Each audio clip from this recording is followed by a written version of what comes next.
Trials of a Royal Guard. By Ansel. Chapter 38. As a door closes.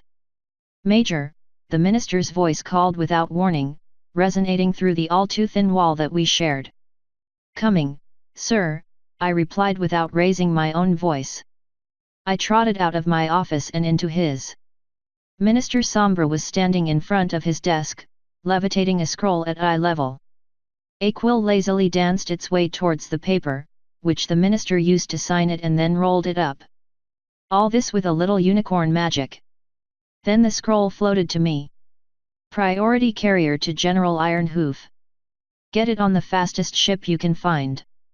It was funny that he had to use the word find. The fastest ship in the fleet was often the most difficult to find, as the insane Pegasi that piloted it had a tendency of taking joy rides. Unfortunately, relieving them wasn't an easy option. A ship that fast needed certain skill sets and reflexes that most ponies lacked. Yes, sir. Is everything all right? Minister Sombra. Very much so. Those are the Army's final recall orders, including Ironhoof himself. You've proven we can handle a brigade. It is time to stop delaying the inevitable and bring every pony home. You'll obviously need to start preparing for their return and his reception. General Ironhoof and the remaining ponies were coming home. That would be the end of it. Thank the alicorns. It was a prospect that no longer bothered me all that much. I just wanted every pony back in Equestria. What does my timeline look like? At least a month. The orders have to travel there, Ironhoof will need to organize the remaining soldiers, and moving that many back will take the Navy more effort than usual. With that said, ensuring we have a proper welcome for our commanding general is going to make that month feel short. Agreed. I'm already starting on it mentally. Numerous tasks started to line up in my head. A large welcome home would be necessary. Would that come before or after processing? Before seemed better, but would soldiers go missing and fail to report in? The docks were also not set up to accommodate as many ships as would be returning. I'd need to coordinate with the Navy to keep the others nearby but away from the city. Then there was the event itself. A parade was obvious. I'd need to speak to the mayor about that. How about an air show? That would only be fitting, too. A speech from the princesses and other dignitaries. Absent-mindedly, I turned to leave, but felt a light tug on left forehoof as it was caught by the minister's magic. Major. Oh, right, he hadn't dismissed me. Sir. Once the general is home, you realize we're done with this particular role. You're going to need a new position. That was true. Shining Armor had made me an offer, but that was dependent on Governor Cadence's term. I had no plan for the time in between. Yes, sir. I've been very pleased with your ability to execute on the demands I've made of you. I'm also sure you'll be able to have your pick of commands once your final medical clearance comes through. His magic released my hoof and he motioned to the wall we shared. I like our current situation, so I'm going to make you an offer. Stay on as my personal aide. I realize you're more inclined to be a commander, but the aide to the Minister of Defense is no paltry position. I can also assume that being separated from your wife for so long was tough on you. As my aide, you'll be unlikely to find yourself in harm's way again. You can swear to her you'll come home at night, and if you're delayed, it will be a battle of paperwork, not swords. You don't have to answer now, but please think about it.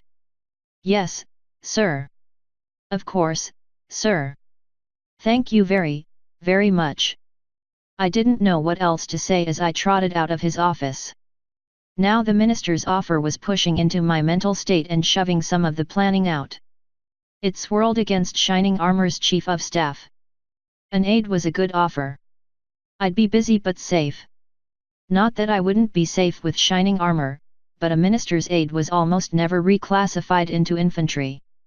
A training officer could easily be sent into a Griffin kingdom to train Griffin warriors in yet another Griffin conflict, and I was young enough to have a ton of career left.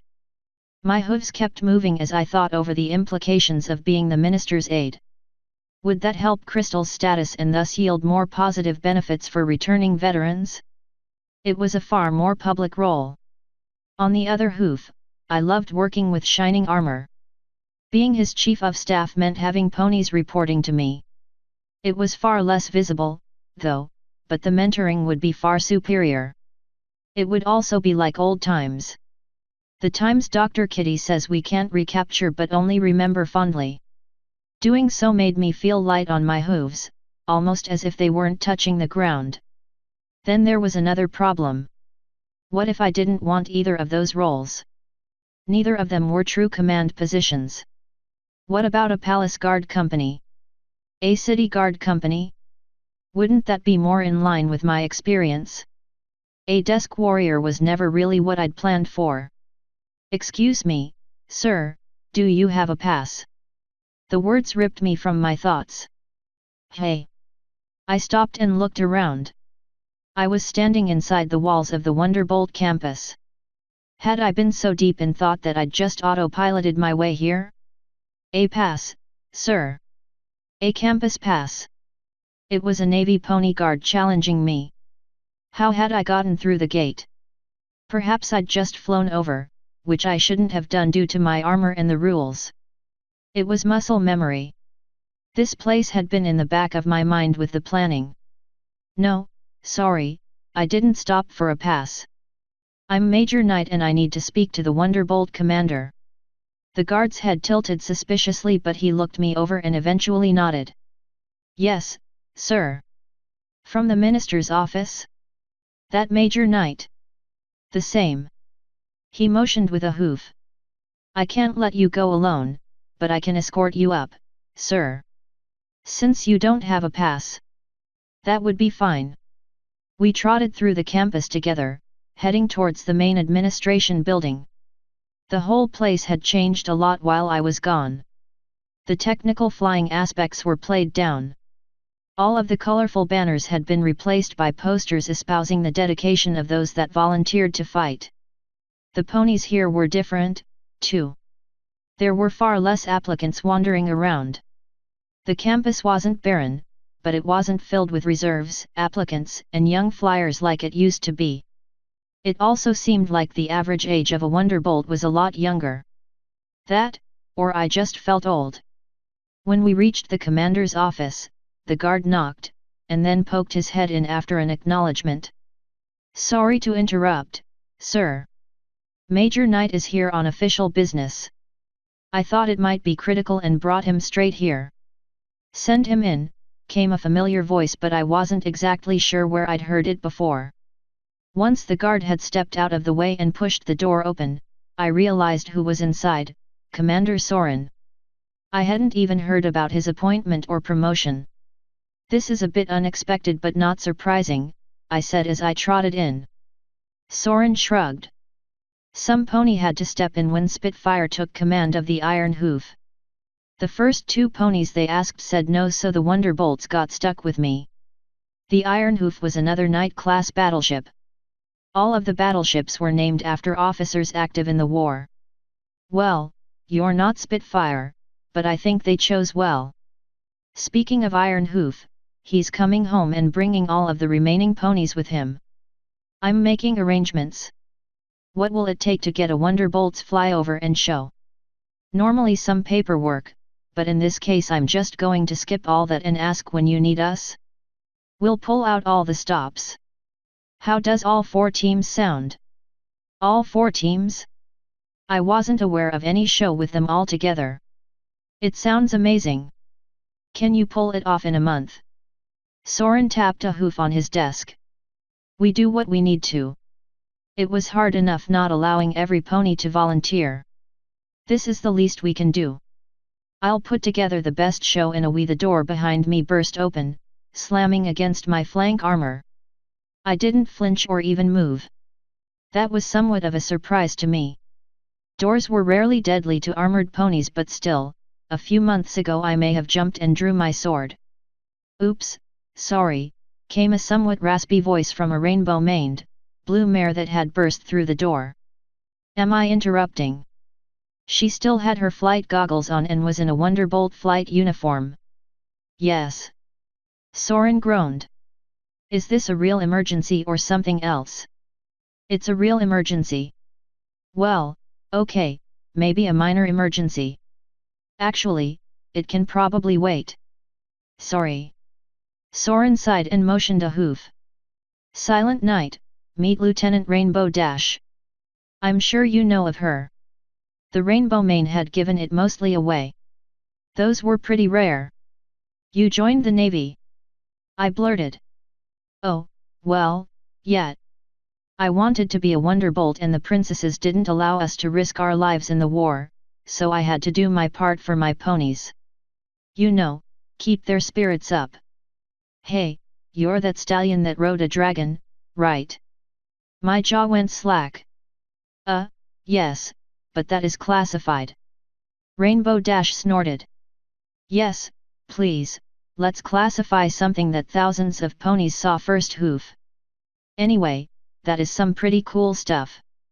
Are you here to become a Wonderbolt? I mean, riding a dragon has to get you some points on the application. Soren cleared his throat. No, the Major is here on official business. We're going to be working together. Now, if you don't mind waiting outside, we can take care of your sort of not emergency after, okay? You got it, Soren. Rainbow Dash grinned before ducking out. I peered over at the other stallion. He just shook his head. Military discipline is lost on her. Anyway, I'll send over a liaison so we can get this all together. We'll put together a show that no pony will ever forget. Thank you, I really appreciate this. The minister will, too. When I turned to go, Soren cleared his throat. On a personal note, I'm glad you're back. Sunny and Azurite were worried the whole time. Especially after the harmony. Sunny took Russet's death really poorly and I wasn't sure how'd she react to yours if that had happened. You should swing by when you have some free time. They miss you. They had both said as much, and it wasn't like I was avoiding them. Life was just moving too fast now that I was home. There were so many things going on. I need to do that. I miss them, too. You know how it gets, though. Soren nodded. Oh, I do. Being a Wonderbolt was hard enough. Getting the big office has eaten up a ton of my free time, but you have to make time. Understand? I do. I'll reach out soon. For now, I need to go talk to a couple of princesses, a mayor, about 40 different officers, and my wife. This is going to take a lot of effort. No kidding. Good luck, Silent. Thanks, I'll need it, I replied before heading out. Rainbow Dash was sitting by the door, bouncing a ball on her head. See you later. I waved and hurried on my way. The mayor would be next. Then the city guard commander. So much to do. So little time. Princess Luna's chambers had always felt like home. I'd spent many days and nights in them, both professionally and socially. This evening proved to be a bit of both. I was off duty, but the circumstances of my visit were all business. The princess was sitting on her large pillow while Moonlit Star and I sat on the couch. I'd brought the journal and shared the particular passage I'd been reading the other day with the two of them. When I finished reading from the journal, I looked up and said, I want to see if you can get into Brigadier Hammer's nightmares. If you can, we don't need to worry. At least we need not fear dark magic. If you can't, well, perhaps Moonglaive was right. Yes, I can certainly try. What do you intend to do if I cannot? Princess Luna asked. Indeed, Moonlit Star mused. That was an excellent question. One I thought I had the answer for. I flipped the journal open and read aloud, I've been training this small group of knights at my conservatory within Starlight Grotto. There I've amassed the knowledge presented to me by Lady Noctina and how to potentially defeat these cultists. More importantly, I was able to press her on where their powers came from. I closed the journal. If I can find Starlight Grotto and the conservatory within, I might be able to locate something that wasn't in the Haven Library. Hopefully, we can use that to our advantage. It is clear we're not the first ponies to deal with this situation.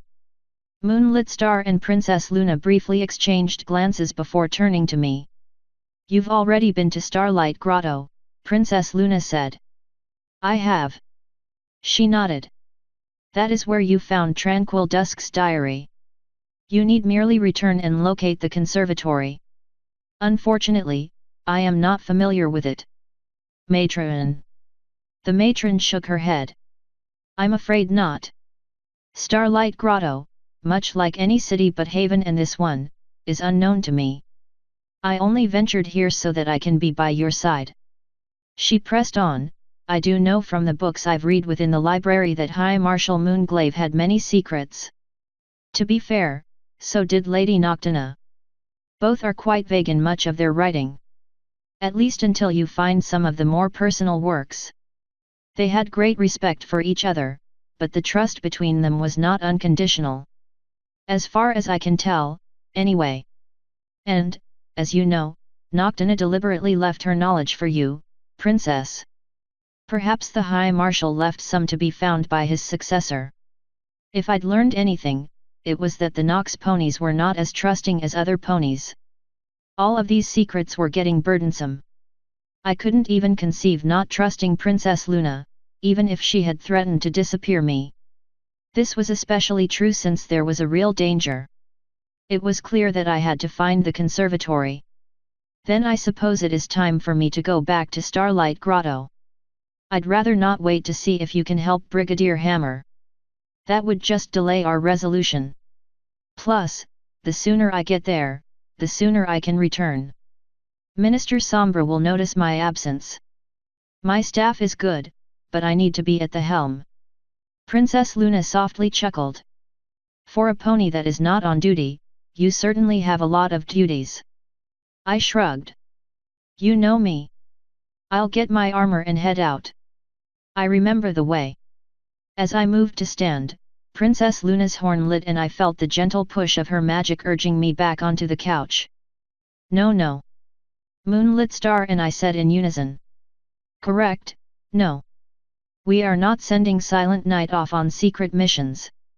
Before that can be done, we will discuss this matter with Celestia and make a decision on what to do next. We have enough evidence to have a concern. Perhaps she knows something. Moonlit Star stood. Princess. With all due respect, this is a private matter for our house. And I choose to discuss it with my sister. She is, after all, far more adept with magic than I. As if to accentuate her point, Princess Luna stood and reached out with her magic once more. Without warning, she pulled her doors open. Miley Hooves gasped with surprise from behind the little desk that sat on the other side and quickly hopped up. The two house guards didn't move, but their eyes flicked towards us. Sergeant, run along and tell Sunny Day that we're coming to see Celestia right now. Yes, Princess. Miley squeaked before literally running off down the hall. Come along, you two. The sooner we have this talk, the sooner we may act, Princess Luna said before striding out in Miley's wake. The two house guards fell in behind her, 2 paces back and 1 to each side. Moonlit Star and I followed just after them. The expression on the matron's face was not one of acceptance. Her disapproval was quite obvious. It practically oozed off her and onto the plush carpet. As we passed by my former office, Midnight Snow popped out and started trotting along with us. Princess? Where are we going? There isn't anything on your schedule. She then turned her head back, caught sight of me, and looked up at the princess. Just to see my sister, Lieutenant. There is no need to make a fuss. Sergeant Hooves and the duty guards are more than sufficient to get me across the palace. Of that I have no doubt, Princess. I simply like to be in the loop for official meetings so that I can anticipate your needs. Will this meeting result in a schedule change? The princess shook her head as she kept going. No, not for me at least. Perhaps for a silent night? Silent night. Midnight Snow repeated. Yes, he might have to work on a project for me. We crossed from one wing into the other. All of Sunny's guards stood to attention as we went by.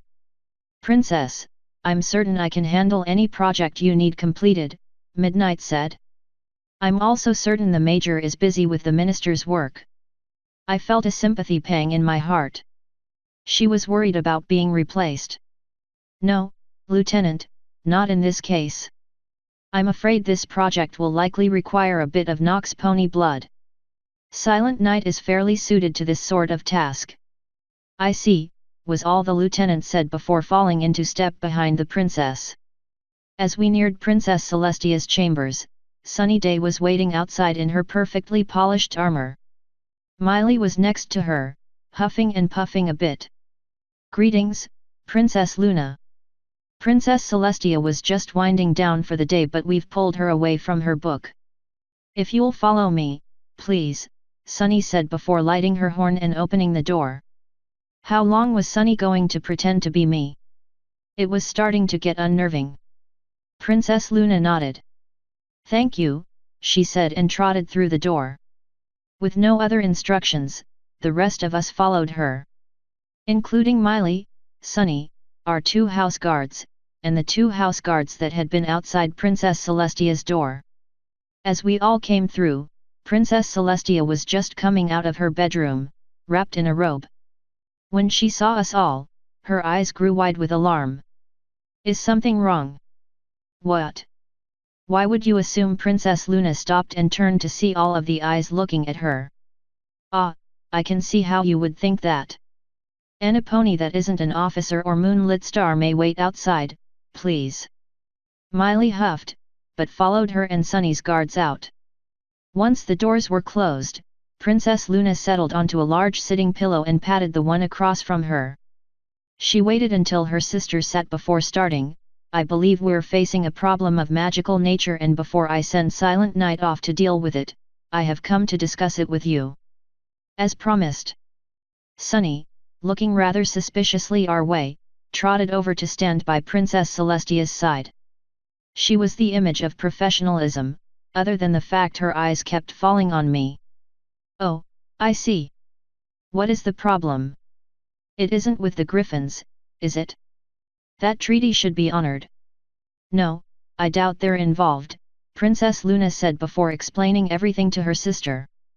My nightmares, her inability to see them, what was in the journal, and my concerns about Brigadier Hammer. Princess Celestia had remained quiet, taking it all in, and mulling it over. Finally, she replied, I don't see any harm in Silent Night going and trying to find more information. There isn't enough to go on yet. If he finds something, I'll want to see it and remain in the loop. Moonlit Star's ears shot up and she looked to Princess Luna, horror written on her face. The princess was unswayed by that. Without a doubt. In the meantime, I was hoping you could look through Star Swirl's library. Surely he'd know something about this. I can't imagine it would go unnoticed to the alicorns of the day. Perhaps. I'll start my search first thing in the morning. It is a shame Twilight isn't here. Her talents would be best suited for this. Princess Luna nodded. Indeed. From the report I saw earlier today, she'll be home soon enough. The princess softly patted her sister's hoof before turning to me. Very well, then. Silent Night will be on his way first thing tomorrow. I'd send him now, but I think there is one more mare who needs to approve. Princess Celestia chuckled. Yes. We best not run afoul of her. We have a plan, then. I'm going to go to bed so I can start fresh. As Princess Celestia started to rise, Sunny had taken on some kind of nervous tic. It built until she finally put a hoof on the white alicorn and said sternly, Okay, no, stop. You can't do this. I've tried to be a model guard, but I can't just listen to this and keep my mouth shut. With an arched brow, Princess Celestia inquired, You dare renege on our agreement after I let Azurite ride me like a foal? Yes. Only because this is serious. I know it is just a trip to some dark, empty city, but he can't go alone. Yes, they came here to talk to you. That was the right thing to do, but he isn't cleared for duty. Even if he was, if this was a Royal Guard mission, he wouldn't go alone. Sunny stomped a hoof for emphasis and finished, so, no, Silent Night will not be going. Midnight Snow, who I'd forgotten was even in the room, chimed in, agreed. This is wholly inappropriate. The princesses exchanged glances before Luna replied, and the two of you plan to exert what authority in this matter? Sunny tipped her nose up. Royal Guard authority. Silent Night, you can't do this again.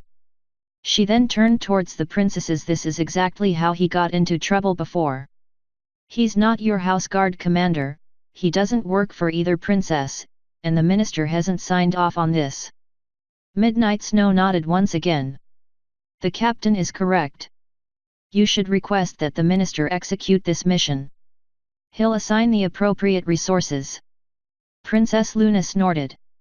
She then pointed a hoof at me. He's the only resource that can do this. We don't exactly have a trove of Nox pony guards, and certainly not any with his experience. You want me to fall victim to bureaucracy while we risk lightning hammer? There are rules for a reason, Princess, Midnight Snow said with conviction. Yet. Rules really? Ma Sunny tried to chime in. Princess Celestia interrupted her. Of course Sunny doesn't wish for that. She's just capitalizing on an opportunity. She idly swatted Sunny with her tail. Fine, you can go, too. Thank you. Sunny chimed before trotting over to me. Now we're secret agents together. Wait, Captain. You know this isn't right, Midnight Snow urged. Fat, rules. Yeah, they kind of matter, but now I get to be a part of this, so I don't care. You'll get used to it, Snow. I'd think after all this time you would be. Come on, Silent, let's go tell Crystal. Aren't you on duty? I asked. Sunny waved a hoof. Meh, Snow's got this covered. I'm only on for another hour, anyway. Move it or lose it, fuzzy ears. She then grabbed me by the hoof and started tugging me out of the room. Night, Princess. Sleep well. Midnight Snow balked. This is highly irregular. I didn't stay to argue, though. Evidently, we were going to go tell my wife now. That suited me fine. Princess Luna could argue with her guard commander. You know we're not going until tomorrow, I said once we were outside of the palace. Sunny shrugged. I know, but Soren and Azurite are both going to be working late tonight, so I have nothing better to do than meddle in your life, and I haven't done that much lately. We're friends. I love you and I express it by making you miserable. Great. Thanks. You're welcome. Truthfully, I was glad Sunny was going to go with me. To Starlight Grotto, that is. Not to my quarters. Although Crystal might not take this well, and having a pony to watch my back wasn't a bad thing. I'm pretty sure my mother had been instructing my wife in the art of throwing dinner rolls. That was the real danger I faced. Angry Bread. Author's note: if you are enjoying this story, please consider taking a look at Crystal and Mai's website quillenblade.com for extra content such as mini-stories, an Ask Us form to submit questions, responses to said questions, and special rewards for the awesome folks who support our Patreon. End author's note.